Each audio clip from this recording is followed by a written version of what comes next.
She inadvertently dumps gasoline all over herself, shoots a flare gun, and the boat explodes to high heaven. And it's just like, oh my God. That escalated very quickly. And then it gives the shark a scar. Then we have Scarface the shark, which is just a touch that I love with this movie.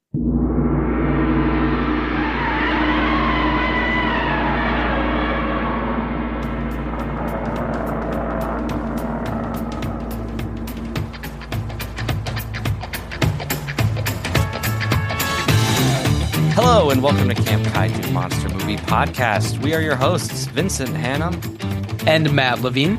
And we are talking about all of our favorite monster movies, the good, the bad, and the downright campy, and asking if they stand the test of time. Traditional kaiju, creature features, space invaders, the supernatural, and everything in between. All strange beasts welcome here. Camp Kaiju is sponsored by Zach Linder and the Zach Pack, powered by Coldwell Banker Realty, your source for real estate, home rehab, fixing and flipping for investor clients and residential buyers. Reach out to the Zach Pack today for real estate services. Follow the Zach Pack on social media and contact the Zach Pack for investment opportunities. Link in the show notes.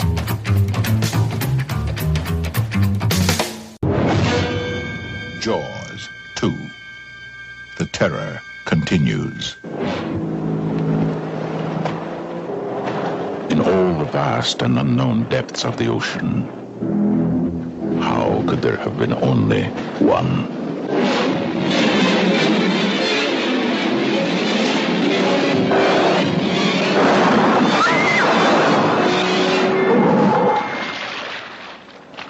Harry? Chief? Chief Brody, can we go, please? I think we may have another shark problem. Are you serious? Roy Scheider. Hey, look, there's my dad! The homie looks incredible. Lorraine Gary. And Murray Hamilton. Look at this.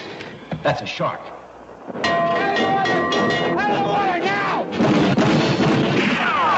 Look, Brody, you started a panic on a public beach. Now, what if somebody decides to sue us? That's a shark. Did you ever stop to think about that? And I know what a shark looks like because I've seen one up close. And you better do something about this one because I don't intend to go through that hell again. Don't press it this time. Mike is out there.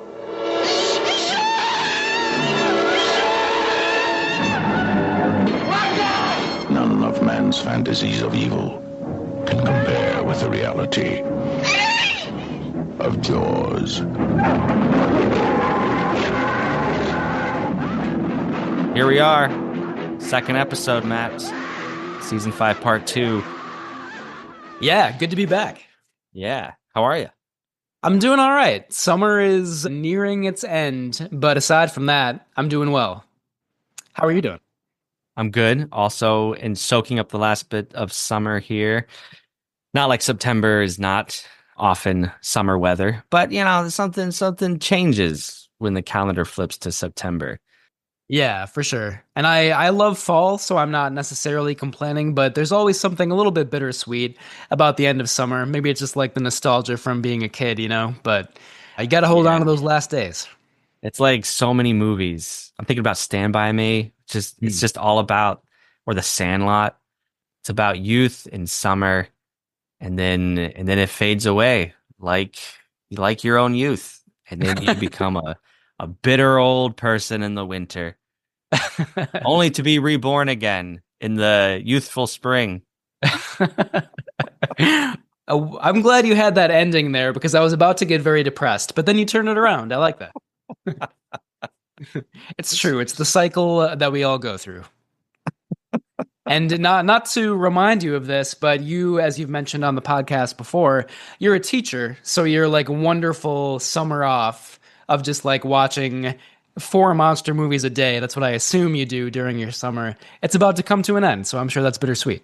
I can no longer fall asleep in my chair at midnight watching some B movie. I mean, I could, but I will pay for it the next day. Yeah, yeah. You'll have to do it less often than usual. Well, speaking of that, watching movies and old movies and new movies, what have you seen lately?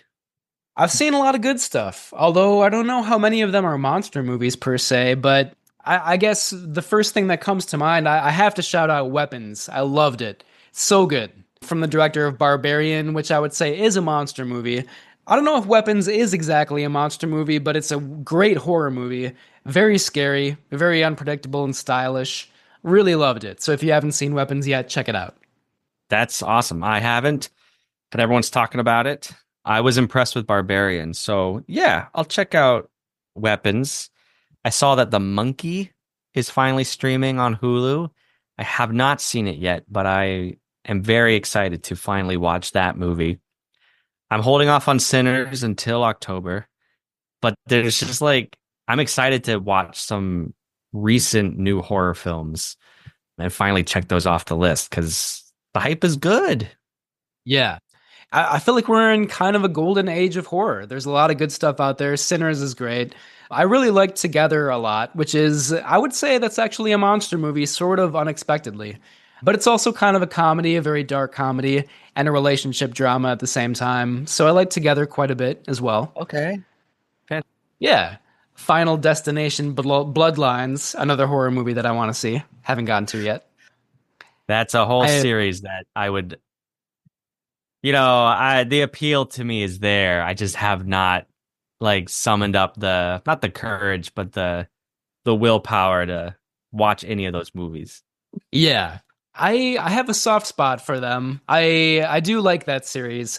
I feel like those movies and the Fast and the Furious are kind of the same thing for me where, they fall into the guilty pleasure category. There are so many of them and I don't really love the assembly line nature of them. And yet at the same time, they're very fun, very entertaining, high concept, just pop entertainment. And there's something very fun about those movies. Well, that's a series that I think it would serve me well to watch it with somebody else. Yeah. Yeah, so we can laugh and we can just roll our eyes together at what is happening. I think you're right about that. And maybe even a packed theater full of people all laughing at the same time, Sadly, I didn't see Bloodlines in the theater, so I kind of missed my opportunity for that, but I've heard good things. Yeah. Okay, cool. What have I watched recently? I watched Clash of the Titans. Have you ever seen that? The original or the more recent one? Both. I watched both of them actually. I guess I don't know why I asked because I have not seen either of them. Well, the first one from the 80s, Ray Harryhausen special effects. Laurence Olivier plays Zeus. Maggie Smith is a goddess. There's a lot of entertaining things going on. And then in the remake, and it is a remake from 2010, starring Liam Neeson as Zeus. And you get the memeified line, "Release the Kraken." And I gave it a solid 3 out of 5 stars. I expected so much worse, but actually it's a solid adventure fantasy picture. They both sound kind of great. I want to see both of those. And I feel like some of those ancient Greek movies, right? Ancient Greek? Or is that ancient Roman? That's Greek, right? No, they're Greek, yeah. There's a lot of guilty pleasure potential there as well. Even if they're bad, you have, actors like Laurence Olivier, Liam Neeson, hamming it up the whole time. That's great. How can you not have fun watching that, I'm assuming anyway. I haven't seen it yet, but. No, you're right. You don't even need to see it. That's it. Well, I still plan on seeing them someday. Who knows when? Yeah. Good. All right. But tonight we are continuing our August Bites August series. We are following up killer gorillas in the Congo with a killer shark in New England. That's right. Jaws 2, everybody. Maybe we should have led with that. But why would you be listening to this if you didn't know what it was? It's in the title, Jaws 2. This time it's just when you thought it was safe to go back in the water. That's it. That's yeah. One of the most famous taglines of all time. It is. Yeah. Whether or not, whatever you think about the movie, I think the legacy is there, and I'm excited to dig into this film. There's a lot of behind the scenes stuff to get into, some drama between actors and director and the producers. There's things going on with the shark. It's all, if you know the history behind the production of Spielberg's Jaws, a lot of that comes back into play as well, with like the mechanical shark and the ocean and whatnot. So celebrating Jaws' 50th anniversary, I said, let's do the sequel. Which I love. And, I do want to remind our listeners that we did talk about Jaws the Revenge also on the podcast, maybe like 2 years ago, something like that. Well, so I'm sure we'll talk about that movie as well, maybe even Jaws 3D a little bit later in this episode. Yeah, I won't get into too much detail about the sequels yet. They're hit or miss. I'll just say that at this point. I love it. I'm so excited. Okay. Some nuts and bolts, though. We got to thank our listeners and all our friends of the pod for hanging out with us here. If you like what you're listening to, please rate and review. You send us listener comments at campkaiju@gmail.com, Instagram at camp_kaiju_podcast. If you'd like to be a featured voice on the show, let us know what you think about the Jaws sequels. Our voicemail number is 612-470-2612. Check out our website, campkaijupodcast.com, where you'll never miss any of our content. But if you really want to get the inside scoop on all things Camp Kaiju, check out our Patreon at patreon.com/campkaiju. And you can join the ranks of Jason, Beastrule, Chris B, Sean, our anonymous patron, and Peggy. And just like them, maybe we'll send you a magnet. Maybe we'll send you a sticker. Discounts on t-shirts. I'm not complaining that you all don't hit us up for those discounts. But honestly, if you wanted a shirt, patrons, I will just send you a shirt. Really. You can't give them away. So please drop us a line. Let us know if you want a shirt or a pillowcase or anything with our logo on it. It's yours. What a deal, man. What a deal. So check out patreon.com if you haven't yet. Matt, I got to know, you mentioned during our Congo episode that you and your friends played a board game that you all created. Yeah. I wanted to hear more about that, and I feel like I just ran my mouth and didn't give you time. So please tell us about Congo, the board game. Oh, well, first of all, I wouldn't say that. I feel like, we're both running our mouths throughout the entire recording. I mean, that's kind of the name of the game, right? So it's, it's cool. I didn't want to spend too much time on that board game, but it is awesome. My friend Chris made it. It's called The Lost City of Zinj, which of course is the name of the ancient city in Congo. And yeah, you play where you start off on the continent of Africa. You go from one city to another. You have to find resources to prepare to go into the jungle. Much like in the movie, you have to pay off warlords. It's equally offensive in the board game as it is in the movie. I'll just say that. And then eventually you make it into the jungle. You have to go past tiger traps. You do set up the automatic sentry guns like they have in the movie as well. That's part of the board game. And then, yeah, you have to find the priceless diamonds in the lost city of Zinj and then make it back out alive. It's a lot of fun. Chris did a great job on that board game. So if he's listening, I told him to listen to the Congo episode. I don't know if he's going to or not, but thanks, Chris. Many hours of fun playing that game. Wow. He should patent it. I would buy that. Yeah, I don't know how much we would have to pay for the rights to Congo. Honestly, probably not very much at this point, but I could be wrong. Could be wrong about that. The rights holders are like me with our Threadless store. They can't give away their intellectual property. Yeah. Please rip off Congo for free is what Universal Studios is telling people right now. And still nobody's doing it. I love a good monster movie themed board game. I won't go. That's a conversation for another time. But let's get into this month in monster movie history. It's August. What do we got here? We have a whole bunch of titles. The Abyss. We have Prophecy. That's coming up later in our season. Suspiria, I just watched. I'm going to shout out Jason and the Argonauts from 1963. Speaking of Ray Harryhausen, Greek mythology, motion pictures, Jason and the Argonauts is a lot of fun. It's an adventure fantasy film, but it is the film that features the iconic scene where a bunch of skeleton warriors come to life and attack, and Jason has to fend them off. So it's a great like sword battle, hand-to-hand combat scene, but Jason is fighting a small army of skeletons, and it's awesome. Just look it up on YouTube, everybody, if you haven't. Jason and the Argonauts.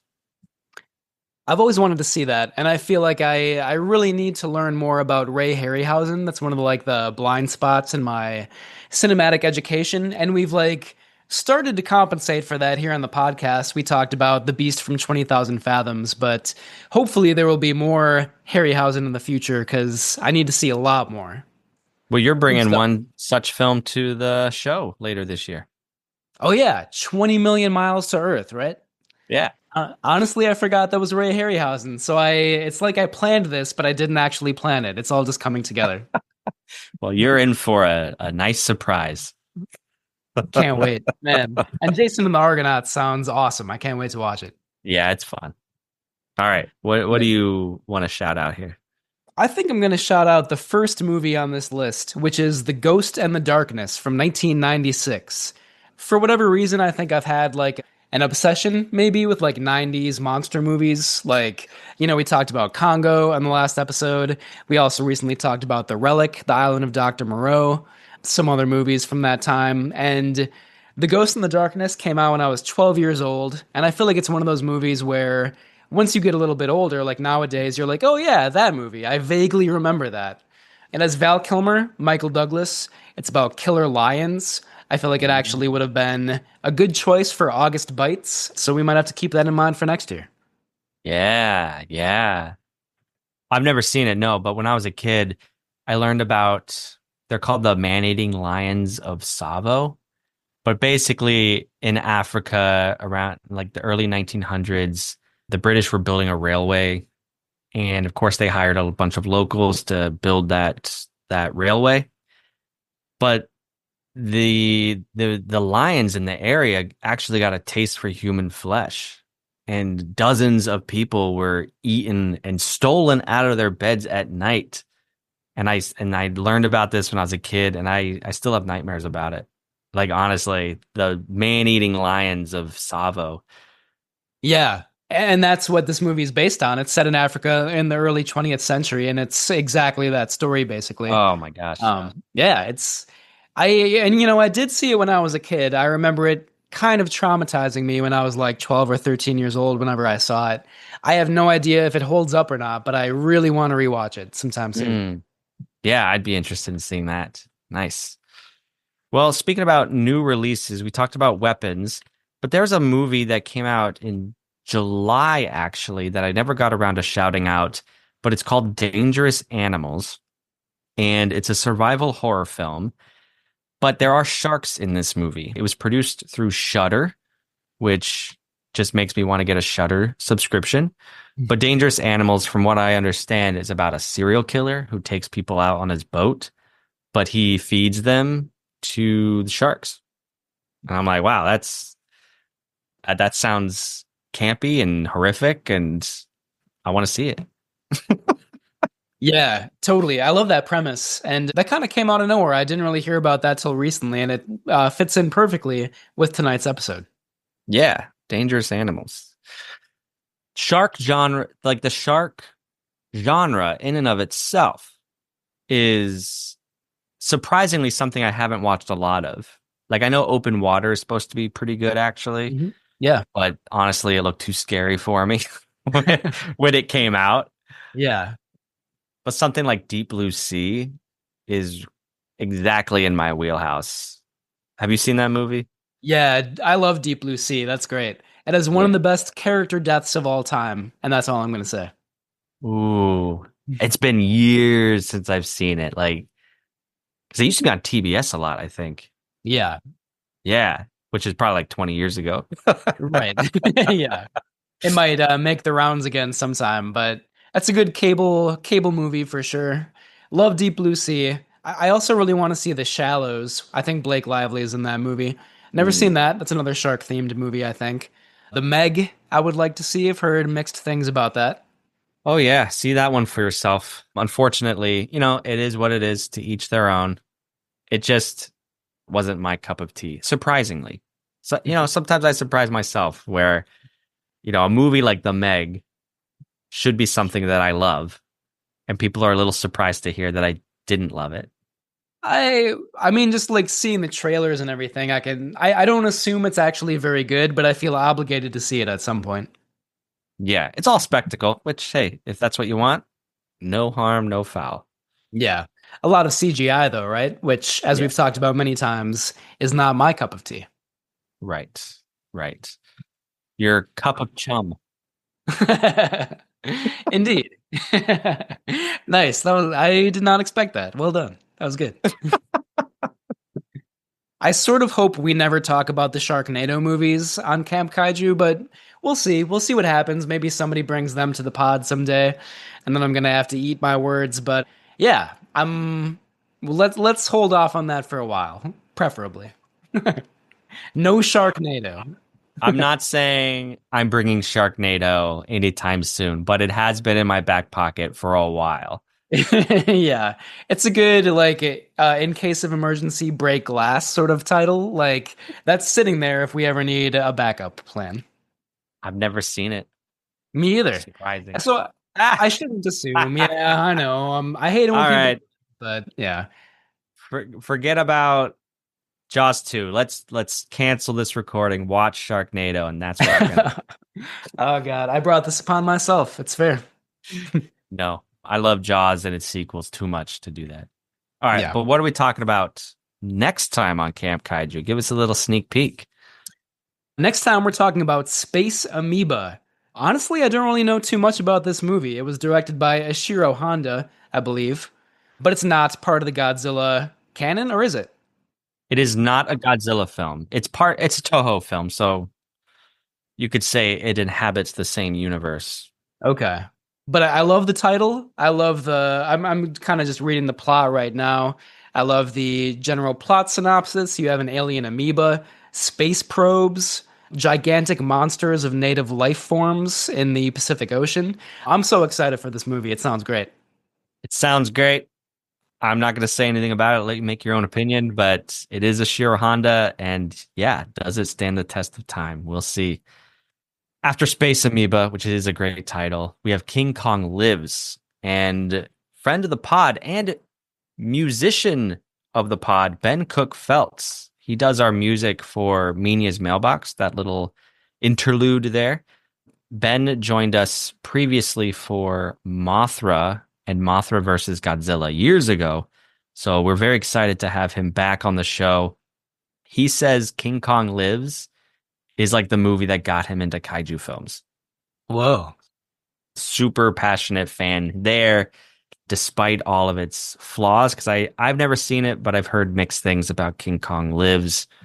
So we'll find out. I'm excited for that one too. That's from the director of the 1976 King Kong, right? I don't know if it's the same director, but I believe it's the same producer, which would be Dino De Laurentiis. Oh, yeah. Nice. Yeah. Cool. I'm excited for that one. Yeah. I love a Dino De Laurentiis motion picture. Yeah. All Dino all the time. Maybe that'll be one of our seasons coming up. That'd be fun. Yeah. I think he produced Orca that we did on the show. Yeah. He had a real zing, a real yang for that kind of stuff. Yeah. I don't know what the expression is either. Yeah. Yen? I don't think yen is totally right. He had a knack for it. No, that is what I was trying to say. But, here we go. Sorry. Leading us astray as always. There is a creature alive today who has survived millions of years of evolution without change, without passion, and without logic. It lives to kill. A mindless eating machine. It will attack and devour anything. It is as if God created the devil and gave him jaws.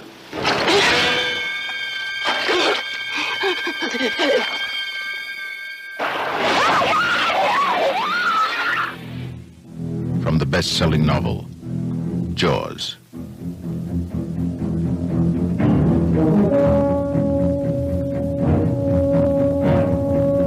Rated PG. Maybe too intense for younger children. Who could have imagined they were there? Who could have predicted they would attack? And now, who would survive? Piranha. They're here. No! Get back! Stay back! Piranha. They're hungry. What's the matter with you? Piranha. They're unstoppable. Stop that! Hey, keep your hand out of the water. What's wrong with the water? The water is filled with carnivorous fish. Piranha. They call them the devilfish because wherever they go, hell waits below. They breed like flies. There'll be no way to stop them. Suddenly, no one is safe. And everyone must be warned. The water is now a human death trap. 2 people have been killed up there, and more have been killed all along the river. You gotta believe us.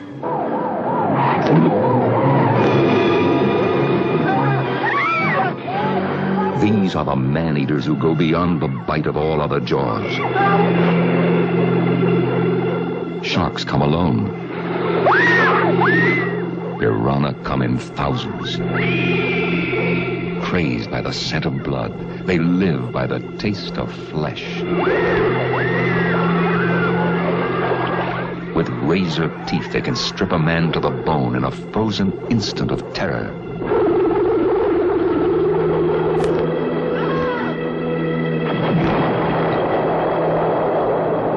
Piranha. They're here. They're hungry. They'll eat you alive. Who can stop them? So, what is your personal history with Jaws 2? I had seen it before this most recent rewatch, but it was a long time ago. And I think it was the kind of thing where like I did see it all the way through once a long time ago, but like since then it's like always on cable TV. So I see like bits and pieces here and there, like a couple minutes, you know? And sometimes I'll turn it on like TBS or whatever it is and be like, "Oh, this actually looks pretty good." And then other, you know, like a certain other like stretch of time in the movie, you might flip it on and be like, "Wow, this is terrible." And maybe that's the movie in a nutshell, like the two extremes. But yeah, that's been my kind of like scattershot history with this movie. I had seen it a long time ago and then kind of just like fragments here and there. Yeah, I'm with you. Scattershot's a good word to use with this film because like I had the VHS with my brother growing up, but I never watched it. I've seen Jaws more times than I can count. I know it by heart. But Jaws 2 and the sequels, but Jaws 2, I just weirdly never watched. And it was only a few years ago I gave the whole series a concerted watch through. And, you know, I was like, okay, Jaws 2 is worthy of a discussion, I think. I don't know. Yeah, I think there's a lot to like and there's a lot to critique. So I'm with you. Let's unfurl the sails, shoot our cyanide tipped bullets into the ocean, and you know, electrocute us a shark. Yeah, open wide and say ah. I'm glad you caught that too. Not quite the same as smile, you son of a bitch. Yeah. Yeah. It's trying to be the same, but it's not. It can't live up to it, of course. I know. Which defines Jaws 2 as a whole, perhaps. Perhaps. Okay.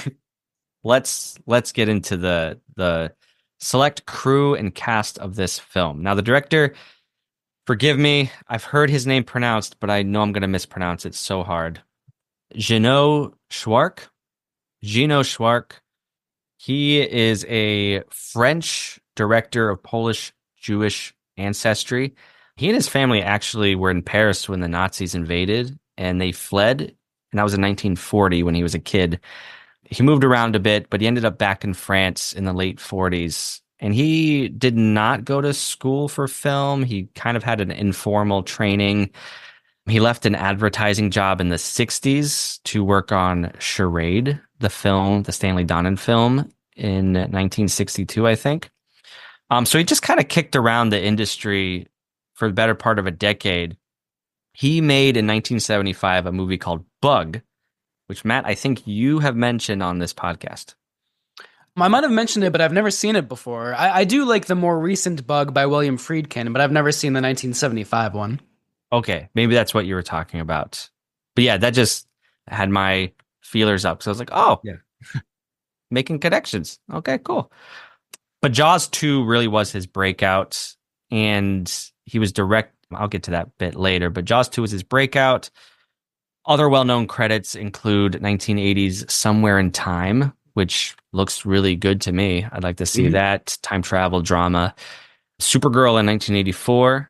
And then related to Superman, he directed some episodes of Smallville in the 2000s, and he just died this past year at 87. Yeah, rest in peace.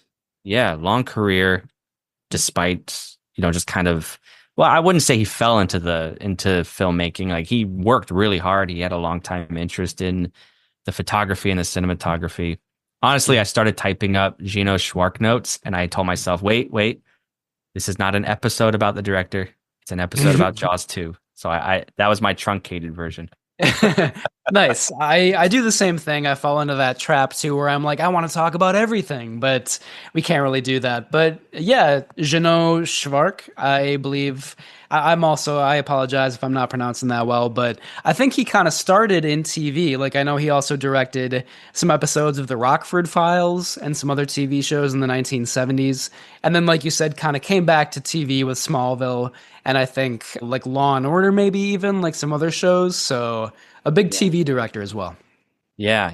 Night Gallery is where he met production designer Joe Alves. And it was Alves who recommended Schwark for the job of Jaws 2. And Verna Fields, the Academy Award-winning editor on Jaws, by Jaws 2 had been promoted to VP at Universal Studios, which, tremendous, terrific. Love to see that. And she hired Schwark for the show, for the movie.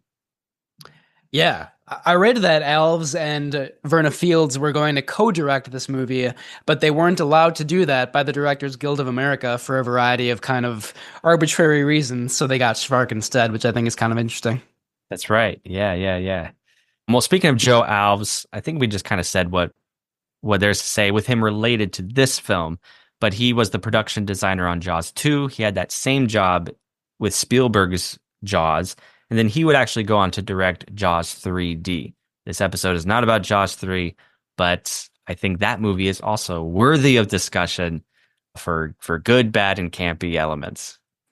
Totally agree with that. Yes. I've seen Jaws 3D more often than I've seen Jaws 2 for whatever reason. Same. Yeah. I don't know, but yeah. Okay. Music. John Williams came back for an original score, which surprised me. I thought it was just going to be a rehash of his Jaws score, but no, it's a new theme that he took pride in elaborating on and adding new elements to his composition. The film, must be said, it was produced by Richard D. Zanuck and David Brown, longtime Hollywood producing duo. They produced the first Jaws and gave Spielberg his start with the Sugarland Express. Those are the only two films that come to mind, but Zanuck and Brown, they are well-known Hollywood producers. Zanuck, I think the son, maybe the grandson of Daryl Zanuck, one of the great super producers of all time. That's right. It might be Zanuck, and I'm off the cuff here, but he produced Planet of the Apes as well. I think that was his first producing job, doing Planet of the Apes at Fox. I think you're right, yeah. That's quite a first credit. Like, what an auspicious beginning. Seriously. So they're cool guys.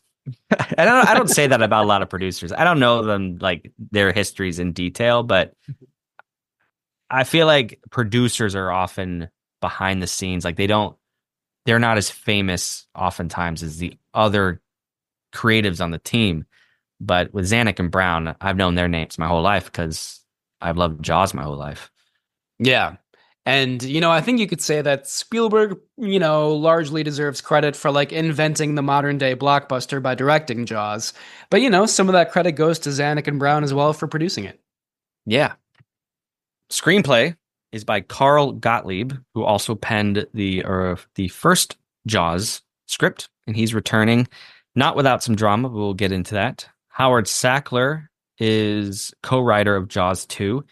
He was a noted dramatist. He wrote a play called The Great White Hope, which is a callback to Congo. Yep. Ernie Hudson, and we talked about that Great White Hope connection there. So that's a lot of fun. He also, Howard Sackler, had an uncredited role doing rewrites on the first Jaws screenplay, and he actually co-wrote the Indianapolis monologue with Robert Shaw. So Howard Sackler, thank him and Shaw for that iconic monologue. One of the best scenes in that movie. Honestly. But now Howard Sackler is definitely credited with the screenplay on this movie. Yeah, for sure. We have a lot of returning actors this time around in Jaws 2. We have Roy Scheider returning as Police Chief Martin Brody. Lorraine Gary playing his wife, Mrs. Ellen Brody. Murray Hamilton returning as Mayor Vaughn, one of the most detestable mayors in film history. Maybe a little bit more likable this time around, though. We also have Jeffrey Kramer returning as Deputy Hendricks, who's kind of provides some comic relief in a supporting role. And last but not least, we have Joseph Mascolo, I don't know if I'm pronouncing that right, as Len Peterson. I feel like Len Peterson, the character, is kind of filling the Mayor Vaughn role this time around, where he is despicable, he's weaselly, he's glad-handing, he doesn't believe there's any kind of shark threat, and of course, it swims up to bite him on the ass in Jaws 2. And then we also have a lot of teenagers who are playing spoiled rich kids on the island. We won't really talk about them too much, though. The actors, anyway. Right. The actors they're not the stars of this movie. A lot of the extras were locals who were hired. The teenagers, a lot of them were local high school kids who were hired to play these parts. Some of them went on to do other work in TV and film, but our main cast are exactly who you just mentioned. So a lot of returning players. Yep. With the production backstory, there's more to it than I thought, honestly. There are two main sources of references I want to just give credit to. The first is a 45-minute documentary called The Making of Jaws 2 by Laurent Bozereau on the Jaws 2 DVD and Blu-ray. I watched that, so I'm coming in with that info. But there's also a book that I'm dying to get my hands on called Jaws 2, The Making of the Hollywood Sequel.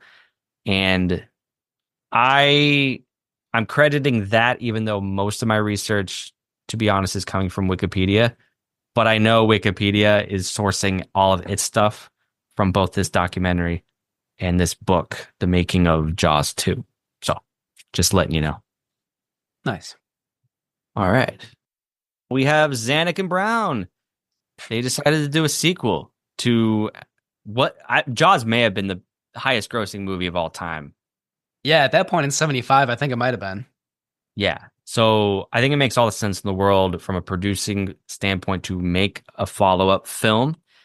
However, this is big context. Sequels at this time were not a thing. They just weren't, not at this level. They were seen as cheap and gimmicky, tawdry maybe. They were nothing to be taken seriously. Steven Spielberg wanted no interest in it. Many of the casts, like Roy Scheider, Richard Dreyfuss, they did not want anything to do with it. But Zanuck and Brown ultimately decided to do a sequel because they said if they didn't do it, somebody else would. So they did a sequel. I also want to enlighten listeners on some other context. It's 1978 or 77 when all this pre-production is happening. At this time, in the wake of Jaws, we have so many spin-offs and rip-offs. Orca, Grizzly, Joe Dante's Piranha, Tentacles. Like there's a whole subgenre all of a sudden of movies ripping off the Jaws formula. And it's interesting for me to think about Jaws 2 as prestige as it is, as like another clone in that tradition of Jaws ripoffs. You know what I mean? Yeah, for sure. And I would say some of those other ripoffs, like Orca, for example, are actually a little bit more original and interesting than Jaws 2, in my opinion. Like, you can definitely tell that this sequel is really trying to follow the template of Jaws, like line by line, basically. It's really kind of course, there are differences, and we'll talk about those, but like, yeah, it's one could argue that like a lot of sequels, there's not really a reason for them to exist aside from just like studios making money, and that is absolutely 100% true in this case. Not to be too hard on it, like it's but yeah, I mean, like it's not really bringing anything new to the formula, you know. I agree. Yeah, and I think that I have critiques along those lines for sure. This is interesting. Howard Sackler pitched a prequel to Zanuck and Brown and Universal head Sidney Sheinberg. His idea was actually a prequel where it would be a movie about the sinking of the Indianapolis, basically Quint's monologue in feature film length. And they liked it, but they decided that idea, that premise, wasn't in line with the Jaws world that they had established, which I get that. I think that makes sense. Again, if you're like want to make a sequel that you just want to make as close to the original as possible. What Howard Sackler is proposing, I believe, is way too rarefied. Like that movie to me actually sounds like a Best Picture winner. Like a really prestige drama action movie. You know what I mean? Yeah, which I would love to see. It's actually kind of a great concept for a movie, but definitely not Jaws 2. It went in a totally different direction. I know. For better and worse, probably. Yeah. You want to read any of this stuff? Yeah, sure. So, like you just said, Sid Sheinberg and Universal rejected that idea. Sackler, around this time, did recommend director John D. Hancock to direct Jaws 2, and he was hired to do so. Hancock, however, had little film experience. He directed a movie called Bang the Drum Slowly. He also directed a cult movie, like a low-budget horror movie called Let's Scare Jessica to Death, which a lot of people like. I'm not a huge fan of that one, but, generally he did kind of like low-budget atmospheric thrillers, and probably the high budget and the big, the high pressure, the great expectations of Jaws 2 might have been a little bit too much for him. After 18 months of production, John D. Hancock was fired for basically that reason. The movie was becoming a little bit too dark and serious in tone. Universal execs wanted something a little bit lighter, more action-oriented, more entertaining. So that's one of the reasons that Hancock was fired. He also believes that he was fired because he was caught in the middle of an argument between Richard D. Zanuck and Sheinberg about having Lorraine Gary's character go out on the boat to save the teens and kind of becoming a little bit more of the hero of the film. Lorraine Gary happened to be Sheinberg's wife at the time, so certainly there was some conflict of interest there. Hancock did not want that to happen. He did not want that elevated sort of role for her character in this movie, and he thinks that he might have been partially fired for that reason as well. Yeah. You know what's funny? In Jaws 4, Lorraine Gary goes out on the boat to save the day. Yeah. And I like Jaws the Revenge, aka Jaws 4. Like, I think it's definitely not a great movie, but they're trying to do their own thing with it. And it's kind of cool to see her in that more leading role, which she does not have here. Yes, I'll give that point to Jaws 4 over Jaws 2. And, look, I think there's a total conflict of interest that I wish wasn't there. And it's also like nepotism and all that kind of stuff. But with that said, I think there is an argument to be made for elevating Ellen Brody to more than just the wife of Chief Brody. Yeah. Which I think could have been an interesting flavor to add to Jaws 2. For sure. Yeah. In the finished film, she kind of just does pretty much the same thing that she did in the first Jaws movie, unfortunately. Yeah. Yep. But for the tone that Universal wanted for the film, they instead hired Jano Schwark. After Hancock was fired, Carl Gottlieb was brought on to punch up the script, and pre-production, or actually production at that point, continued. 3 new mechanical sharks were built because the old ones had been left on the studio backlot to rot and rust. I read that they were just like in a basement in one of Universal's film studios, and it's like, Jaws was your highest grossing movie, and you're just going to leave the mechanical shark there to rust and rot. Why would you do that? My thought exactly, because my thought was, did no one have any foresight that they would make a sequel and want to use these again? Right. And maybe we're just like fully stuck in our own period of movie making where like sequels are all over the place, but it's like, how was that not their first thought when Jaws made like $50 million or whatever, you know? I think that is telling of the mindset. And it's so different than today. Today, you don't make a movie without considering the 3 or 4 sequels down the road, you know? Exactly. Yeah. But clearly in 75, they did not want to even go near that idea. Yeah. It also reminds me a little bit of Abira Horror of the Deep, which we talked about like a month and a half ago, where like, Toho Studios would just like reuse any props and like suits that were lying around. Like, oh, there's the Mothra suit. Let's just bring Mothra into this movie. Like that's, why did Universal not do that in this case? It's an illuminating, a different approach, Totally. What I also wanted to say, so I grew up in Orlando, and one of my favorite places in the world is Universal Studios Orlando, the theme park. But especially back in the 90s and early 2000s, it was very much still a functioning studio. Like they would use the backlots of the theme park in various productions of TV, especially. But there was, as you snake through the lines to one ride or another, you would pass one of the mechanical sharks. It was from Jaws: The Revenge, I think. But I grew up just like walking by one of the shark props. Yeah. Now I'm like, wow, that's special. But at the time I took it for granted. But yeah, it's just on the back lot, just sitting there. Amazing. I wonder, I doubt they really have like similar things there now, right? I think they have a Jaws ride, or they used to, but I'm sure it's not the same. Yeah. No, the Orlando park is totally remodeled with newer franchises, Harry Potter, Transformers, everything like that. But I think the Jaws ride still exists in Universal Tokyo, maybe? Don't quote me on that. It might still exist in Universal Hollywood. Listeners, let us know. But if you ever get a chance, it's a really fun ride. Man, I would love to. Let's go to Tokyo. This is finally the thing that will motivate us to go there. The Jaws ride. Yeah. Not Toho Studios. It's the Jaws ride. That's a little bit sad. Yeah. Just kidding, of course.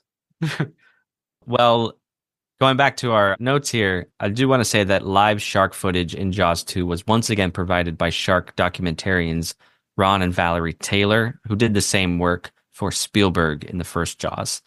And actually, I think that their live shark footage, now that I'm thinking about it, I think is more seamlessly cut into Jaws 2 than it was in the first Jaws. Yeah, I think generally I would agree with that. I think there are some cases where like the underwater footage is not really intercut with like the shark attack scenes very convincingly, but it's hit or miss. That was one of the bad things that I was going to bring up in my breakdown later, but yeah, the footage itself is good. It's not always like edited or incorporated well into the surrounding scenes, I would say. Yeah. No, I get that. And honestly, that's kind of a critique I have in the first Jaws. Like, it's really cool that it's there, and I love that element of real shark footage. But in the first Jaws, I feel like the mechanical shark is so monstrous that it just doesn't look like the same shark. Yeah, yeah, that is true for sure. And yeah, I think you're right, because like there are also the scenes in Jaws 2 where like we see, one of the three mechanical sharks that they had for this movie was like a full length 20 whatever foot shark that we like sometimes see, going really fast under the water. And that's pretty convincing. Like when the movie cuts back and forth between those shots and like actual underwater footage, that stuff I think is really well done. Yeah, yeah. There's the famous scene of the water skier, and there's a live shark of a great white like lunging to bite something, and that happens right before the the water skier is taken off her board. And that's one example where I think that works really well, that intercutting. But yeah, we'll get into it. Well, my next note here is that Schwark decided to show as much of the shark as possible. Right off the bat, his thought was, look, Spielberg did such a masterful job of hiding the shark and building suspense by what you can't see. I can't recreate that because everyone knows it's a shark movie. It's Jaws. Like, the secret's out, which I get. Yeah, no, I was going to talk about that more too. I do sort of understand that mindset, but at the same time, it's like it goes against the rules of film suspense. Like, you should not show the threat in full view immediately and repeatedly in your movie. Like, I feel like even if audiences have seen the shark already in the first Jaws, like to build up that suspense and like to prolong the terror for as long as possible, I just don't think it works to show it so immediately and so fully. I think it does sap the movie of a lot of its suspense.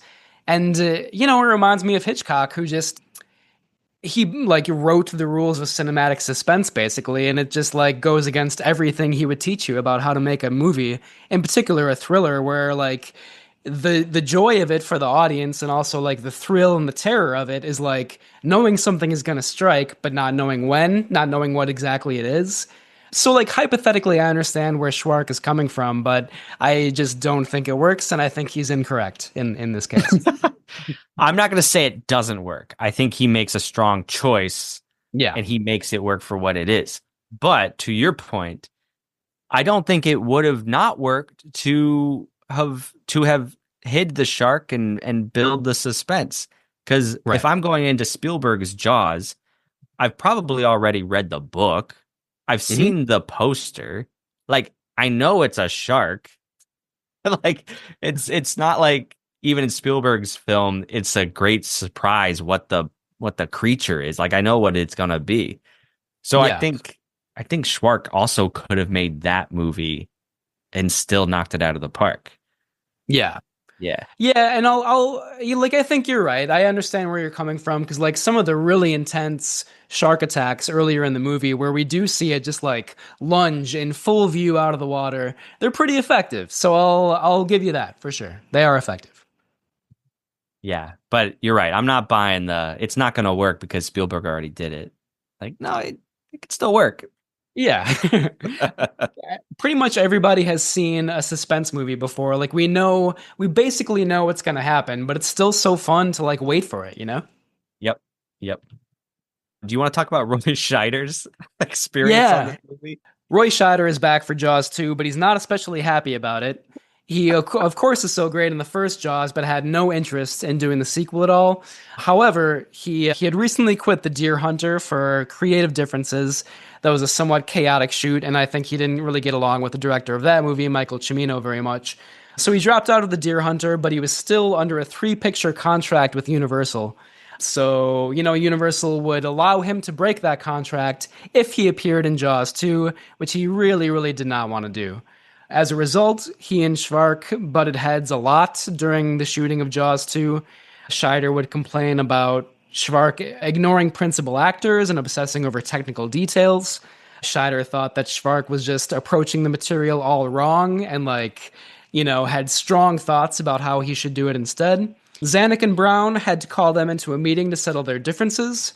And, maybe not surprisingly, both these guys were pretty stubborn. I think they were pretty unapologetic and set in their ways, as a lot of larger-than-life film artists tend to be. A letter that Schwark wrote to Roy Scheider is kind of interesting. Schwark wrote in his letter to Roy Scheider, "Time and pressure are part of my reality, and priorities something I must deal with. You have been consulted and your suggestions made part of my scenes many times, whenever they did not contradict the overall concept of the picture. If you have to be offended, I deplore it, for no offense was meant. At this point in the game, your feelings or my feelings are immaterial and irrelevant. The picture is all that matters." I love that last line. It's great. I am the director. Let's just finish this thing basically the way I want to do it, I feel like that's what a director kind of has to do. Like, they have to butt heads with, like, the actors and the crew sometimes and be like, you know what? We're doing it my way. I'm the director. Let's finish this thing. It makes me think about how Richard Stanley on the island of Dr. Moreau absolutely could not do what Jino Schwark did to Roy Scheider. And he let Brando and Val Kilmer walk all over him. Totally. Yeah. I think, it's a kind of unfortunate that so many directors seem to be such egotists and so they're like war generals, like leading their troops or whatever. But yeah, they probably kind of have to be for with this level of expectation and power, It's, that's why I find film directors so fascinating. Yeah. Despite all that, Roy Scheider did commit to doing his best in this movie. And I've read a lot of reviews that back that up, that say, he's actually doing a pretty damn good job, despite not wanting to be there. Yeah, I would agree with that. He's giving it his all. Yeah. Richard Dreyfuss declined to return because Spielberg wasn't directing. Now, this is interesting and fascinating. Murray Hamilton, he plays Mayor Vaughn. He attempted to quit this movie. He had his bags packed. He was headed out the door of the hotel, but David Brown caught wind of this and met Murray Hamilton in the lobby and said, "Murray, what's going on?" Murray said, "I don't care about my career. My wife is having a biopsy right now for potential cancer. I'm leaving. I'm out." And David Brown said, "Okay, fine. I understand. What if we film all your scenes first and you can be out of here in 2 days?" And that's what they did. And the story ends up well. Murray Hamilton's wife did not have cancer.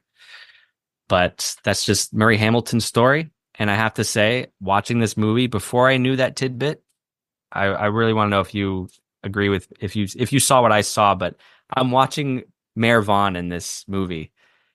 And Murray Hamilton seems so distraught and me and Ellen were watching it and is he gonna throw up? He looks so sad and flummoxed. And now I know why, because his mind was elsewhere on his wife. And he's like, "I'm just gonna say my lines, I'm gonna get out of here, and that'll be it." Yeah, I kind of thought the same thing. I did know that backstory before I saw the movie, so that might have played a role in that a little bit. But yeah, the Mayor Vaughn character just seems kind of tired in this movie, he doesn't have the strength to go on almost. And there's a really fascinating scene where Chief Brody has a picture that he thinks shows a shark underwater, and he shows it to the whole town council, and nobody except for Mayor Vaughn really believes him. They're all like, "Oh, whatever, Chief Brody, this is nothing at all." And it's kind of a reversal of the first film because Mayor Vaughn is the only one who really kind of sticks up for him. And in a deleted scene from the movie, I read that the mayor is the only one who doesn't vote to fire Chief Brody from his police chief position. Which and this is just kind of goes back to Murray Hamilton's performance a little bit because it almost seems like he's disgusted with the people he works with. He's disgusted that this is all happening all over again. But of course, there's that kind of real life context that probably adds some gravity to that, Yeah. So really interesting backstory there. Yeah. So principal shooting took place in the later half of 1977. The team worked the last month without a single break to stay on schedule. I think it started in New England, but then they moved down to Florida where the weather obviously was nicer and they had, I think, deeper water to have some of the platforms for the cameras and some of the special effects. Schwark was given permission by his crew to to agree to this shooting schedule where they basically didn't have a break, as long as they got a big party every Saturday night, which seems like it's totally fitting for this movie. Like all the spoiled rich kids just like drinking and sailing and flirting the whole time. Like that's basically the crew of this movie, is what I imagine. Yeah. So this kind of goes back to what I just said, but town scenes were filmed in Martha's Vineyard, and then the ocean scenes were filmed in Florida and the Gulf of Mexico. Production at sea was extremely challenging, as it was in the first movie. The Cable Junction Island, which is the island set that most of the movie's climax takes place at, was made entirely of fiberglass, and during a storm broke its anchors. The Coast Guard at one point called Jano Schwark to tell him that his island was floating to Cuba. Which, man, like the things you have to deal with as a movie director, how would you respond to that phone call in the middle of the night? Crazy. So he's like, Roy, I don't need your crap right now. My island is floating towards Cuba. Just learn your lines and do your job, please. Yeah. We have an international incident here. I don't care about your feelings. Love that story, man. There was another case where hammerhead sharks circled the teen actors. So like late in the movie, all the teen actors are like in various sailboats and they're all kind of just adrift at sea. And there were actual hammerhead sharks that were surrounding the actors. All these teenage actors like tried to like notify the crew and be like, hey, help us. There are real sharks here. But, you know, these actors were supposed to be in distress. So the crew just thought they were in character and they didn't really know exactly what was going on at first, which is another hilarious story to me. Like, again, just like the ridiculous things that happen on a film set, you know? Oh, beyond ridiculous. Yeah. That's crazy. Luckily, the hammerhead sharks did not actually endanger the cast too much. Yes. They all survived. Yeah. And they're oh, sorry. No, well, yeah, we had some deleted scenes, one you mentioned earlier, but there were some deleted scenes that were cut for, as the studio wanted a more briskly paced film, so we cut some scenes with Ellen laughing at Brody's jealousy. Like there's the Len Peterson character, he's really flirting with Ellen, like in front of Martin this whole time. So some deleted scenes actually address that, including another scene where this is such a great scene. It's on the DVD Blu-ray, but Martin Brody writes up Len a parking ticket, and it's purely out of spite. And Len's like, "What? Really? You're going to do this to me?" And Brody's like, "Yeah, yep. I need your license and registration, please." Oh, that's great. I want to watch that scene, man. Yeah. This is already a pretty long movie. It's almost 2 hours, so I understand why they had to cut some stuff out of it. I don't mind peppering in just some critiques now. I feel like I would have preferred those scenes over some action scenes that I feel are filler. For example, there's a scene with diving swim class and great action, but ultimately that scene could be cut and you lose nothing because it doesn't add to like the story. So I don't know. That's me, my personal taste. Subtract some of those set pieces and add in some of that character development. That's really gonna give me something to chew on. No pun intended. Nice. Yeah, I agree, but I would actually use other scenes as like stuff that I would want to be cut out of this movie, including everything with the kids in this movie. Like I don't care about them. Like they're like I read a funny Letterboxd review. There was a Letterboxd review where somebody was like, "Did you find Brody, Quint, and Hooper boring in the first Jaws and cared more about the spoiled rich kids on the island? Well, have I got a movie for you?" Which is totally accurate. And like every time we see like the nerds who like can't get a date, or like, you know, the girl's cousin, she's trying to like set up her cousin with like Brody's son. There were several times while watching this movie where I asked myself out loud, why do I care? Why do I care about this or these characters? So I'm definitely like peppering in my critique here, obviously, but that's the stuff that I would want to be cut and like put in some of that character development stuff instead. Yeah, you're not wrong there. I mean, this movie, Jaws 2, gets compared to a typical slasher film because you have all these forgettable teenage characters. And I agree. I like by the end of it, I'm like, yeah, they served their purpose, but this movie really could have been something special had we gotten to know these people instead of, oh, there she is screaming again. Great screamer. Like, that's a good, like, you're really good at that. But who are you? Like, what are your wants, your fears, your cares? Where do you come from? What's your background? Like, I want to know what you're struggling with and what this shark is a metaphor for you. Yeah, totally. And maybe there are just too many characters. Like, if you focus on two of those young characters, then that could work, you know? Totally. Like, I want to focus on the Brodies first and foremost. And I want to focus on some girls, get some romance in there. But then, I mean, everyone else at the end of the day is just fodder, just there to be killed. Yeah. Just chum, to use that metaphor again. Yeah, just chum in the water. Yeah. The film opened in June of 1978. It was, for a mere $30 million budget, the most expensive film Universal had ever made at that point, which is crazy to me. Yeah. But also, it ended up grossing over 200 million worldwide. So, gangbusters. Retrospective reviews highlight the lead actors and the score by John Williams.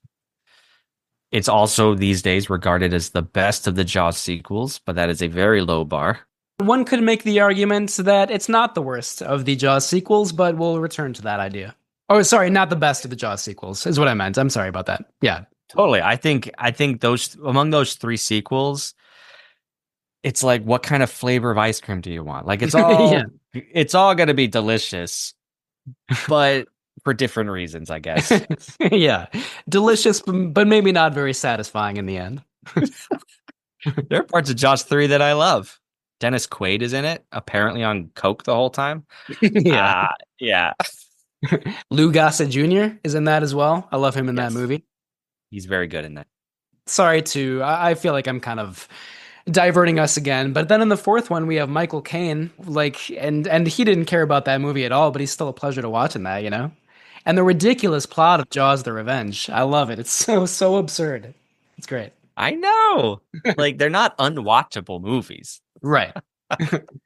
Sorry, I just had to throw that in there because I'll talk more about that later. Sorry. Okay. All right. Now, contemporary reviews were not so kind, mixed to negative. A couple that I want to shout out. Roger Ebert called it pure trash, which is awesome. Vincent Canby of the New York Times said some of the action sequences have been well staged, but they've been dropped into this film so indiscriminately that Jaws 2 never builds to a particular climax. It simply drones on and on like a television movie. Someone also made a mistake in showing us so much of the mechanical shark so early in the film. I only threw that in there because I think Vincent Canby is echoing a lot of, we're echoing a lot of what Canby is saying in that like 3-sentence bite there. No pun intended. So many shark puns. I love it. But with all said and done, the legacy is actually long for this movie. It established the viability of sequels as a worthwhile venture in Hollywood. So you're welcome, pop culture. We talked about the tagline and the ride at Universal Studios. So, Jaws 2. Yeah. Yep. I think it was the highest grossing sequel of all time for 1 year. But then in 1979, Rocky 2 broke that record. Oh, yes.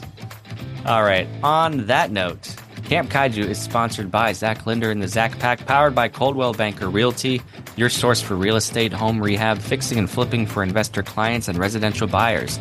Reach out to the Zach Pack today for real estate services. Follow the Zach Pack on social media and contact the Zach Pack for investment opportunities. Links in the show notes. We have some comments to share with you all in Mina's mailbox. Just let me pull those up. These are in response to our special episode from Peter Lorre, the Poverty Row Picture Show. And we have superfan Don. The Peter Lorre appearances on the podcast are great, but putting them all together, awesome. Thank you, Don. We appreciate that. And then we have Mark on Spotify as well. Says, fun episode. Thank you, Mark. We also appreciate that. Thank you. Yeah, we'll get those comments over to Peter, wherever he is. I hear the screams have stopped, though. Yeah, I haven't gone in there for several days, so who knows what's going on. There's an increasingly foul odor from his room, so I don't have high hopes, but at least he's quiet. I can finally get some sleep around here. Nice. Good for you. Yeah, Take advantage. Yeah. It may not last long. Right. I also just want to shout out Jonathan, who reached out to me and let me know that he also found the Poverty Row Picture Show compilation episode really fun, and did point out an editing faux pas on my part, which I've now addressed. So your listening experience should be seamless. Folks, go back and listen to that episode. A lot of fun, as our listeners have stated. Indeed. All right. So, coming up on the Poverty Row Picture Show is a 1943 movie called Ghosts on the Loose, starring Bela Lugosi and the Dead End Kids. Letterboxd likes to share maybe like the tagline of the film. And I love this tagline. It says, "You'll yell with glee when these happy-go-lucky hooligans invade the shivery domain of the man of 1,000 horrors. It's chilarious." It's a good word. So check out Ghosts on the Loose and join Peter Lorre. I'm surprised we haven't really talked too much about the Abbott and Costello meet blah, blah, blah, fill in the blanks movies. I'm guessing we'll maybe bring some of them into the podcast at some point, but I'm curious about your thoughts. Abbott and Costello Meet Frankenstein is one of the funniest movies ever made. Yeah. Arguably, Great. like that's a common no contest argument there. It's hilarious. Yeah. Or chill areas. One might say. One might say. The other ones I've seen, Abbott and Costello Meet the Mummy, is so tired in its presentation. It's the last film they made as a duo. And they seem tired. The jokes are tired.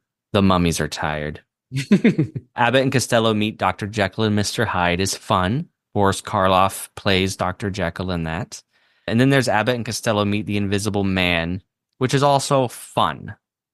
But they're just, they're worthwhile for the gags. But something about Meet Frankenstein is it's just like a complete movie in ways that it's more than just gags. So I that's my 2-minute review of those movies. Yeah. I think the Frankenstein one is the only one that I saw like a long time ago when I was a kid.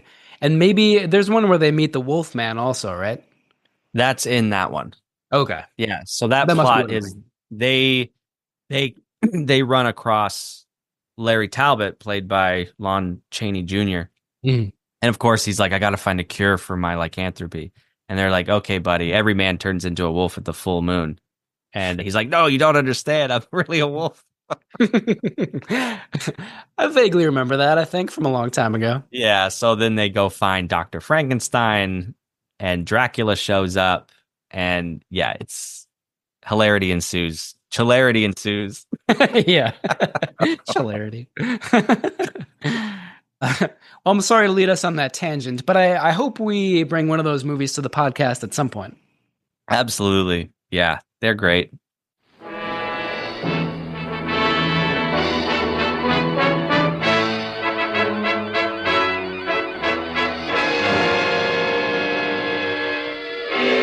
Welcome to the Poverty Row Studios on the other side of Hollywood, where the stars were dimmer and the red carpets dripped with blood. Together we will watch the best of the worst. Movies known for their limited budgets, outlandish concepts, and questionable performances. But with enough haunted houses, zombies, ape men, and devil bats to keep you up at night. This is the Poverty Row Picture Show, and I dare you to sleep through these nightmares.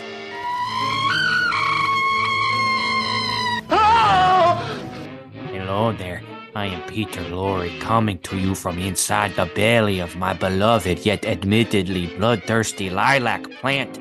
Yes, I have been swallowed by the monster, but fret not, as I have been consumed limb by broken limb. I managed to grab a hold of a sharp and pointy tooth. It broke off in my hand, and now, deep within the digestive tract of the lilac, I wield it as a sword and will soon be free of my captor's stomach. Ah! But I better act quick, lest I be liquefied by these acidic juices. Yes, I am free.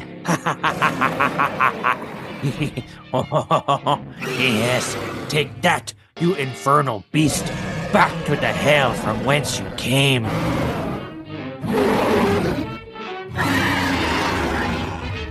Now, on with the show. This week's movie is called Ghosts on the Loose. It is a tired 1943 outing with the East End kids running amok in a haunted house with Bela Lugosi playing a gangster and Nazi agent out to get them. And while the synopsis promises chillarity, the film is anything but. Clocking in at 64 minutes, much of the film is comprised of antics fit for a first grader, but hardly worthy of any of the talents involved. Mr. Lugosi doesn't even show up until halfway through. Now, it is interesting to see the great Ava Gardner in an early role, but it is as thankless as anything else. You're much better off viewing the similar, but actually hilarious Spooks Run Wild. All right. Well, next time we will cover another zombie picture called Revenge of the Zombies, starring John Carradine. And until then, I'll need to clean up this disgusting mess. Yuck! Perhaps Matthew might be so kind as to lend a hand, but fat chance knowing what care he has shown me until now, fighting for my life and an area. How are you, Peter? Do you need a hand, Peter? Perhaps a spade and shovel, Peter? Curse you, Matthew! Curse you!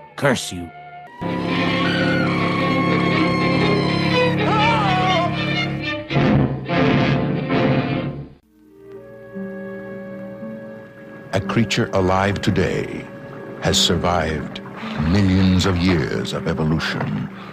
It lives to kill, a mindless eating machine that will attack and devour anything. One terrified you like nothing you have ever experienced when it captured your imagination and tapped your fear like no movie before it.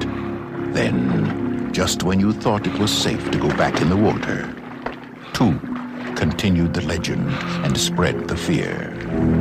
And now, nature's most terrifying creature takes on an all-new dimension in an all-new adventure.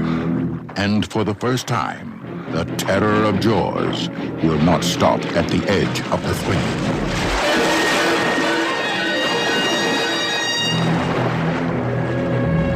Jaws 3D. The third dimension is terror.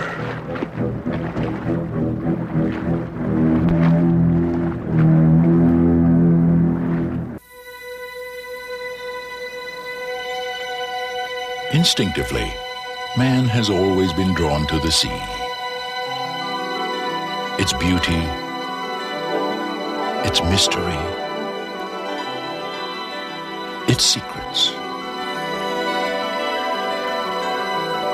But there is also a vague uncertainty, a sense of intrusion into an alien world, where man is unwelcome and completely at the mercy of the most terrifying predator on Earth. Man's deepest fear has risen again. Jaws, the revenge. This time, it's personal. Where are we at? Oh, themes. Let's talk about themes from this movie. What are the thought-provoking questions this movie is begging us to answer? Yeah. Are there themes in this movie? I mean, this isn't a theme per se, but I like what you said before, and I kind of read this in doing some research, just how Jaws 2 kind of does foreshadow slasher movies a little bit, where like the young kids are all like pleasure, hedonism, they don't care about anything. Like Chief Brody's older son, whose name I forget right now. Michael, yeah, that's it. Like defies his parents. He doesn't want to get a job, all this stuff. And then it's almost like all these kids are punished for their like just living in pleasure, like the shark devours all of them, or not all of them, but like some of them, a couple of them. And it's similar to like the killer in slasher movies, like, punishing promiscuous young people. Like, I don't know if there's really a deeper theme, but it's just kind of interesting that looks forward to what would be a very popular genre in the next decade or so. Yeah, there are two teens that we focus a lot on, actually. They are a romantic couple, Tina and Ed. Mm-hmm. And they are canoodling every chance they get. And we follow them a lot. But Ed ends up dying a really horrific death, I think. And I think that sequence is really well done. Yeah. It's really frightening. And like that boy gets butchered to talk about slasher movies. And maybe coincidentally, maybe not, they're the real couple that's really, again, trying to make out and have sex whenever they can. Yeah. Right. Again, I'm trying to think of a shark pun and it's not coming to me right away, but yeah, no, and like the actress who plays Tina is really good because after Ed is killed, like you believe in her trauma. She's like really messed up by what she witnesses. And I think you could say that too about the cousin who Michael's friend tries to set him up with. And, she's a little bit, like when Michael can't hang out, she's like, all right, I'll just make out with another boy. And then like, later on some like really violent stuff happens and it happens right in front of her. And she also like is totally messed up by it. And even though before I said that I don't care about any of the stuff that happens to the kids in this movie, and that's kind of true, the actors are pretty good. And like for some of them, you believe that they are traumatized by the carnage that they see right in front of them. 100%. I don't think those, especially those two actresses and Schwartz's direction, I suppose, like those aren't thrown away. Like those are really dug into portrayals of fear and trauma that I appreciate. I think that gives it a much needed gravity. Yeah. I want to talk about Martin Brody in this movie. I think thematically, I do enjoy seeing his character develop a little bit and wrestle with what he went through, the trauma he went through in Jaws 1.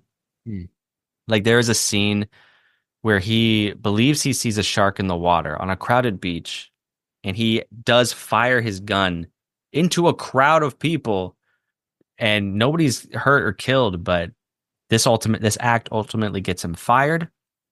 And it's like, this guy needs therapy. He has clearly been affected traumatically from his events in Jaws 1, and he does not know how to handle it. He probably shouldn't be police chief anymore. And I just found that a really interesting and needed character arc from the first film. Yeah, I agree. And, like the public humiliation that he goes through in that scene is pretty hard to watch. And, Scheider plays it really well. And then like his interaction with his younger son, Sean, I think is his name. Sean, his younger son, like looks at all like the spent bullets on the sand that like his father is like just shot for no reason. That's a really touching moment. And I agree that is like one of the deeper character elements in the movie. Yeah. Yeah. Okay. Well, let's talk about the good, the bad, and the campy here. What do you think? I do think there are some very frightening, very intense scenes. Like the part where it's like one of the first shark attacks. I'm pretty sure it's actually right after the water skier scene that you were talking about, where like this other person on the boat like tries to like fend off the shark and lights it on fire, and then she explodes. The whole boat blows up in this like fiery conflagration. Sorry, I rarely say that word a lot, but it's a really intense scene. It's very frightening. Like, honestly, up until that part of the movie, I was pretty bored. And then that happened, and I was like, oh shit, something's happening. Like, so that was intense. There's some other moments where, like, the shark just, like, it's kind of a jump scare, but, like, the shark, jumps out of the water and you don't totally expect it. Like with the helicopter towards the end, for example. Yeah. And those are really effective scenes. And I guess that kind of contradicts what I said before that like maybe having just like brief glimpses would be more effective. But yeah, the movie's frightening and intense at times. It looks good, like some of it's shot very well. Roy Scheider is great. Yeah, I think I'll leave it at that for my good category. Okay. Yeah, I'll echo those. I think the action set pieces I think they're done really well. I was compelled by them.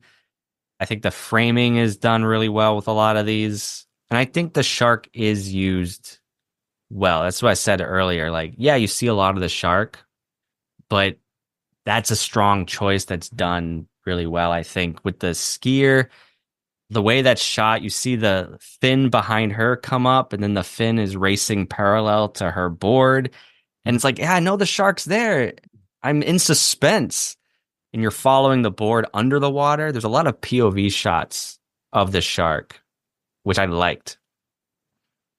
The helicopter scene is so just over the top, but it's like that's an action movie set piece that I love but the way that you see the shark come up from the side of the pilot through the window. Mm-hmm. And I jumped a little bit. I was like, oh shit. Yeah. And the pilot doesn't stand a chance. And you're just like, man, this shark just ate a helicopter. Yeah. That scene is great too. Sorry. Yeah. No, I can. Well, you know, like the kids think they're about to be rescued. Like you can see the relief on their faces. They're like, "Oh, thank God, we're not gonna either starve to death on the sea or be eaten by a shark." And then the pilot lands in the water, and like immediately, it's like everything goes to hell. And you can see like on the kids' faces, all their elation just like crashes back down to earth. You know, like they're not gonna get rescued. Like they're still screwed. They might not survive this. Like that's a pretty intense moment. Yep.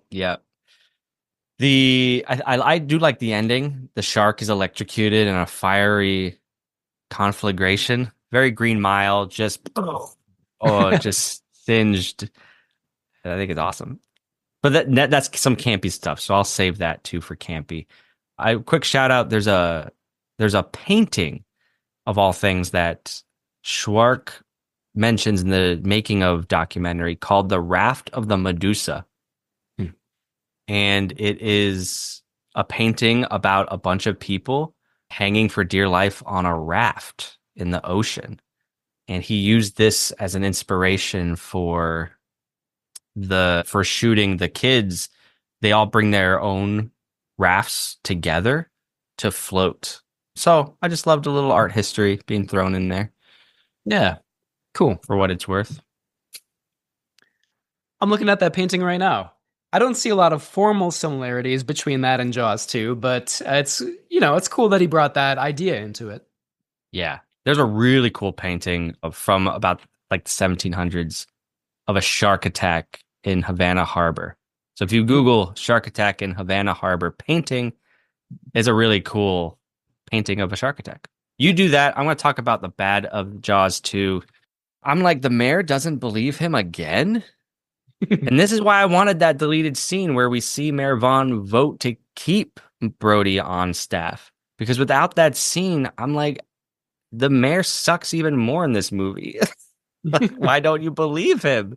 That's my problem with a sequel, that it does its own thing.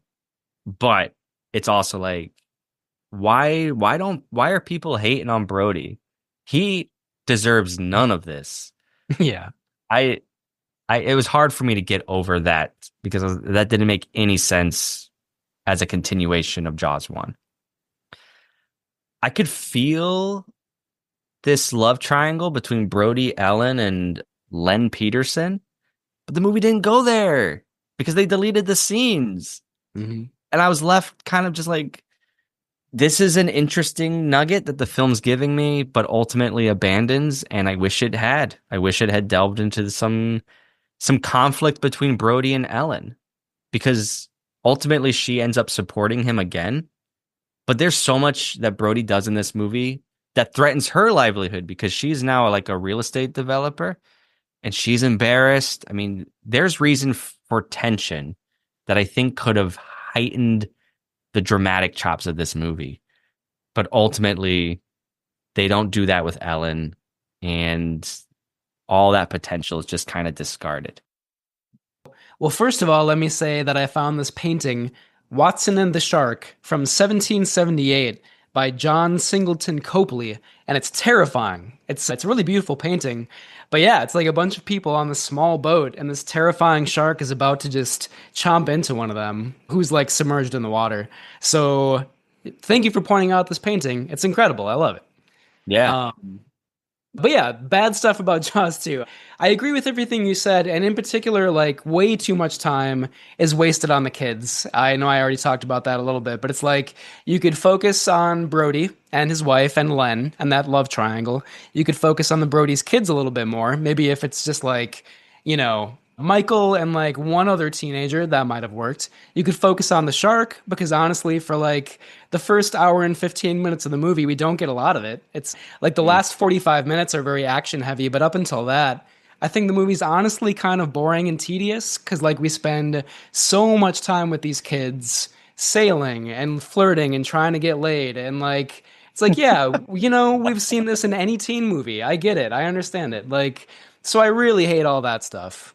And I think so first of all, Janos Schwark, I'm sorry to speak ill of you, rest in peace. But like, I do think there are some TV movie aesthetics in Jaws 2. Like, I think, so like a month and a half ago when we talked about Ebra, Horror of the Deep, I was like, I love Ishiro Honda, don't love Jun Fukuda. And if you put movies by both of them side by side, you could see how to make a movie effectively and impactfully, and how to make a movie sloppily and sort of dully, And I think the same is true here. And like, of course, if you compare Jaws 2 to the first Jaws, the second one's not going to be as good, of course. But like Spielberg, of course he knows how to craft a scene. He uses cinematography, editing, music, blocking, all the above to like make a scene as suspenseful as possible, or like emotional as possible, whatever he's trying to do. But like Schwark, I don't think really tries to do that all that much in this movie. You mentioned that first scene with the scuba divers, and it's totally true of that scene. Like, it's such a good opportunity. Like, we could build suspense through music. We could like know that something is in the water before it suddenly jumps out. We could like have that atmosphere of dread built up from the start, but we don't. The movie doesn't even attempt that. Like, it's kind of just like a very sloppy opening. And I think the same is kind of true in that other scene with the scuba divers, which you talked about before, where there's some underwater footage, and the footage itself looks good, but it like clearly is not from the point of view of the shark. Like, it's kind of just like floating like among some seaweed or whatever. Like it's not a very well-crafted scene, because ideally that scene should like be presented from the point of view of the shark. The suspense should be unbearable because we know that something terrible is about to happen. But that's not the case here in Jaws 2, because it's kind of just like a bunch of shots that make logical sense but are thrown together, sloppily, a little bit lazily. It just, throughout the entire movie, I was like, this is not a bad movie, but it could be so much better. If it was like told by a great visual storyteller, this could be so much more suspenseful and exciting. And I think every step of the way, Janos Schwark misses the boat. That's another bad pun. But like, just kind of, it should have so much more care and precision, and it just doesn't have that. So, sorry again, Janos Schwark. I just think this movie could be so much better than it is. Word. Yeah, I agree with that, actually. Because I think this movie offers a lot of camp. I don't know if it's intentional. No, it's not intentional, but that's just the way it is. With this movie, it might be its saving grace. Aside from me, I love the action set pieces, but some of them just completely veer into over the top, just extraordinary levels of action. Like when after the water skier goes down, which was like a traditionally suspenseful chase scene. Then the shark jumps into this boat. The poor woman, she's screaming her head off. She inadvertently dumps gasoline all over herself, shoots a flare gun, and the boat explodes to high heaven. And it's just like, oh my God. That escalated very quickly. And then it gives the shark a scar Then we have Scarface the shark, which is just a touch that I love with this movie. Yeah, I love that too. A great villainous shark. Yeah. There was a there's a scene where all the teenagers are hanging out in a bar and they're drinking. And, I know the drinking age was lower back then, but even the bartender looks like a teenager. And again, I was watching this movie with Ellen and she said, "Who's running this bar? Is it just a bar for teenagers?" I was like, yeah, it looks like that, honestly. Everyone in this room is a teenager. I would watch a spin-off that focuses on that bar for teenagers. That could be fun. Yeah, so a lot of this movie actually made me laugh or chuckle. Yeah. Same, yeah. I know you like the quip that Brody says at the very end, right? Before the shark is killed? No, that's your favorite part. Well, I do love that part. So the shark is like electrocuted at the end in a very improbable way. And, in an effort to imitate the end of the first Jaws, when he says, "Smile, you son of a bitch," this time around, Chief Brody is carrying like an electrical wire, waiting for the shark to come at him. And he's like, "Open wide and say, ah." And then the shark bites into the wire and gets electrocuted.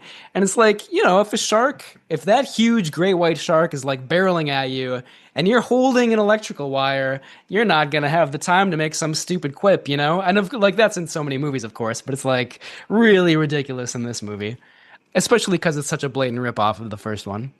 Yeah. So that is probably, I think, the campiest moment in the entire movie. But I do also love the moment where like Brody is like trying to get some driftwood basically out of the ocean, and like he's waiting for it to come to him and it doesn't, so then he has to go into the ocean and he like grabs the driftwood and like immediately a corpse that's somehow attached to the driftwood just like lunges up at him with this like shrill musical sting from John Williams. And again, that's a ripoff of the scene in the first Jaws where like the floating head comes out of the boat hole or whatever, the boat window. And it's just like, is the corpse holding on for dear life, like just to scare Chief Brody? What's going on here? It makes no sense. It's really ridiculous. Yep. But it made me laugh. So, it's the epitome of campy, right? Yeah. And the scene with the killer whale that's gotten bites taken out of it. And it's another moment where Brody knows what he's talking about. And there's a marine biologist doctor there. And she's just placating him like, okay, sure, you know things about sharks. And I'm like, why don't you listen to him? Nobody's listening to the man who literally fought and killed a shark in the last movie. Yeah. It's probably a good thing that Brody's not in Jaws 3D because once again, nobody would listen to him. Even though this time around, all the kids in the city saw him electrocute a shark, they still would not listen to him in the hypothetical version that's playing in my head right now. Yeah. And the movie ends. Jaws 2 ends real quick. But final breakdowns, take us away. Yeah, so as always on Camp Kaiju, we give the film a rating. Number 1, it's a timeless classic. It definitely stands the test of time. Our second rating, there may be some antiquated moments, but overall it's great. It stands the test of time. Our third rating, it may be historically significant or just fun, but it does not stand the test of time. And our lowest rating, it is not worth revisiting. It definitely does not stand the test of time. I'll try to keep it brief. I think for me, this movie may be historically significant. And I guess you could say that it is by following up one of the biggest blockbusters of all time. It is fun at times, so I think it checks that off the list. But for me, it does not stand the test of time. I think long stretches of this are pretty boring and slow. There's a lot that I don't really care about. But of course, some good things that are pretty fun as well. And with the sequels, with the other Jaws sequels, I was going to mention this very briefly. Jaws 3D is like sleazy and like ridiculous, and like there's just so much about it that's so over the top. Jaws: The Revenge, I love Michael Caine in that movie. Mario Van Peebles in a small role, I love him in that movie as well. And just the storyline is so ridiculous in that one too. Honestly, I think you can make the case that Jaws 3 and 4 are more entertaining than Jaws 2. Maybe not better than Jaws 2, but like this movie is pretty dull at times, and that's kind of unforgivable to me. So I'm going to give this our second lowest rating. I think that's accurate because it's Rocky 2 again. Like it's too similar to the first one, where it's unable to carve its own identity, unlike 3 and 4, which, as bad as they are their own movies. They have their own tone that's completely different, and I appreciate that for the sequels. However, I think there's enough in Jaws 2 to be charmed by. You're going back to Amity. You're seeing Brody and the mayor. You get to see Roy Scheider actually develop his character a little bit more. And then I'm really taken by Shark's direction of the set pieces and the action moments. So I'm going to give it the second highest rating. There are antiquated moments, but I think this movie does stand the test of time, especially if you contextualize it as any of the other Jaws copies from the late 70s. I love it. I do think it's kind of a repeat of our last episode, Congo, where I was a little more forgiving and you were rightfully so a little bit harder on it. I think our rules have kind of flipped this time around.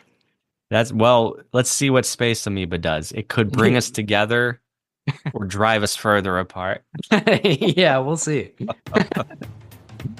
Can't wait. All right. Well, thank you, Matt. Thank you all for listening. Please leave us a rating and review. Share this podcast with the world. Subscribe to our website. Follow us at camp_kaiju_podcast. Send us listener comments at campkaiju@gmail.com. Links for all that and more in the show notes. Or if you'd like to be a featured voice on the show, leave a voicemail at 612-470-2612, telling us about your favorite monster movies and memories. Please check out our website, campkaijupodcast.com, for more information. Camp Kaiju is recorded in Minneapolis, St. Paul, with Media's Mailbox music by Ben Cook Phelps. Thank you, friends, and until next time, stay campy. Camp Kaiju is sponsored by Zach Linder and the Zach Pack, powered by Coldwell Banker Realty, your source for real estate, home rehab, fixing and flipping for investor clients and residential buyers. Reach out to the Zach Pack today for real estate services. Follow the Zach Pack on social media and contact the Zach Pack for investment opportunities. Link in the show notes.